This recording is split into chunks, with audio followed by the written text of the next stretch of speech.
à tous, c'est Falco. Aujourd'hui, on se retrouve pour faire le 210 questions flow. Alors, pour cette fois-ci, j'avais envie de partir sur les... Oh, comment ça s'appelle encore ça? Les néocolores. Donc, c'est la première fois que je les utilise vraiment pour faire des fonds. J'en avais un petit peu utilisé, je sais plus pourquoi.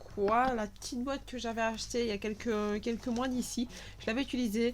Et puis ici, bah, j'ai reçu une boîte à Noël assez grosse.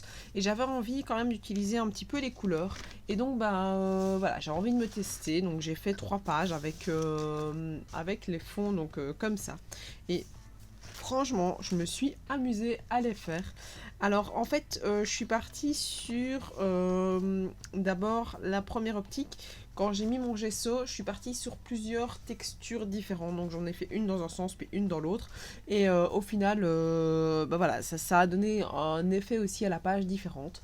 Donc, pour la première, j'ai utilisé 3 brins différents. Je ne saurais pas vous donner les numéros que j'ai utilisés parce que je ne les ai pas notés. Et j'avoue que même en regardant ma palette, je vais toujours la prendre à côté de moi, mais je pense que je suis incapable de vous retrouver qui est quoi. Et en plus, je ne sais même pas s'il y a un numéro dessus. Je vous avoue que j'y connais absolument rien. Ah si, ouais, il y a des numéros, mais ah oui, non, il y a les noms dessus. Maintenant, je ne saurais pas vous dire. Là, je vous avoue que sur le coup, j'ai pas pris note et j'ai pas fait attention à ça quand j'ai fait ma page. Donc, on en vient à quand même lire la question qui est quand avez-vous passé toute une journée à ne rien faire pour la dernière fois? Alors, j'ai clairement répondu aucune idée. Depuis qu'Amy, donc c'est la plus grande de mes filles, est née, j'ai toujours bien quelque chose à faire dans la maison. Donc, j'avoue que enfin, à un moment où, non, même depuis même que j'ai fait cette page-là, il n'y a vraiment pas un jour en fait où je me suis stoppée. J'aurais dû, il y a 2, 3 semaines, j'ai vraiment eu un petit décrochage là, niveau un peu tout, et j'aurais dû me poser, mais j'y suis pas arrivée. Donc, voilà, j'avais toujours bien à faire quelque chose dans la journée, donc il n'y avait pas vraiment une journée où j'ai rien fait du tout. Donc oui, rien fait pour le boulot, rien fait pour la maison, mais il y avait toujours des choses à faire pour le scrap ou quoi que ce soit, donc je suis pas restée dans le fauteuil à attendre que la les heures passent devant la télé. Donc voilà. La deuxième question étant, étiez-vous un enfant heureux? Alors, pareil, je suis partie sur les néocolores, donc à chaque fois avec 2 couleurs ici, je suis partie sur du rose un peu clair et un peu plus foncé. Et alors j'ai mis une image avec une maman qui met de la crème sur le nez de son petit bout de chou. Donc en fait c'est vraiment la vision que je me fais de l'enfance que j'ai eue avec une maman très très présente, qui était toujours là quand j'en avais besoin d'elle. Enfin, j'étais très très très proche de ma maman.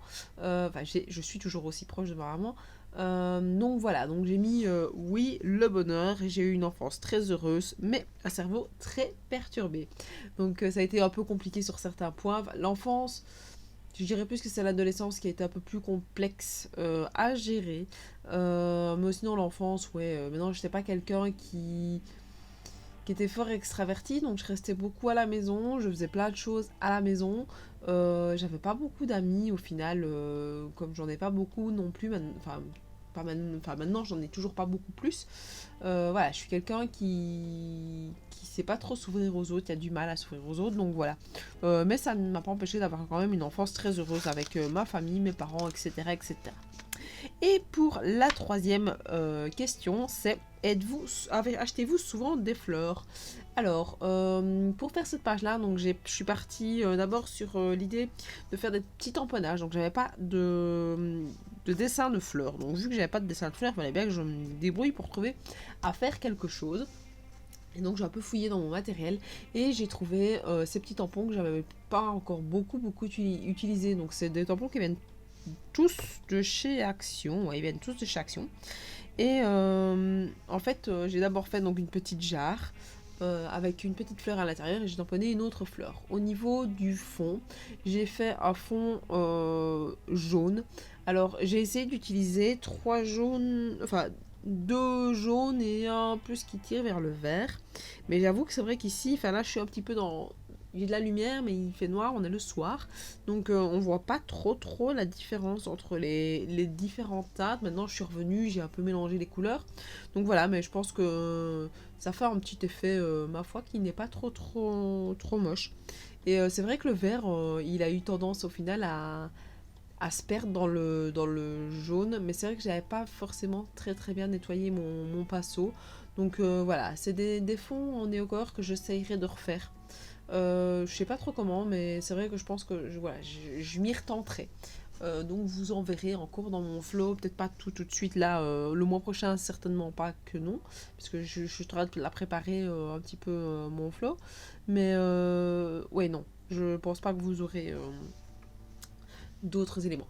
Et alors, pour la colorisation, donc j'ai décidé aussi d'utiliser les néocolores qu'après j'ai un petit peu aquarellé pour étendre un petit peu la couleur. Et franchement, j'adore, je trouve que c'est une technique super chouette à réaliser.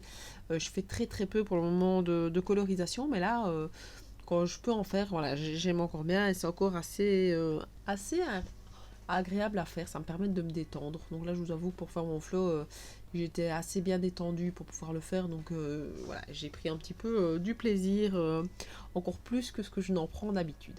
Donc là, j'ai fait pareil. Donc après, j'ai laissé sécher, parce que évidemment, avant de couper, il valait mieux que ça sèche un petit peu. Et puis, comme ça, voilà, je pouvais avoir quelque chose d'assez uniforme. Et alors après, j'ai fait l'autre fleur avec un bleu clair, et c'est vrai que j'ai utilisé un bleu plus foncé, mais on voit pas forcément trop la différence. Donc ouais, c'est des techniques que je dois apprendre à utiliser, je pense. Il faut que je regarde des vidéos, il faut que j'apprenne. Comme pour tout, il y a plein de choses que je dois apprendre, et je pense que ça restera.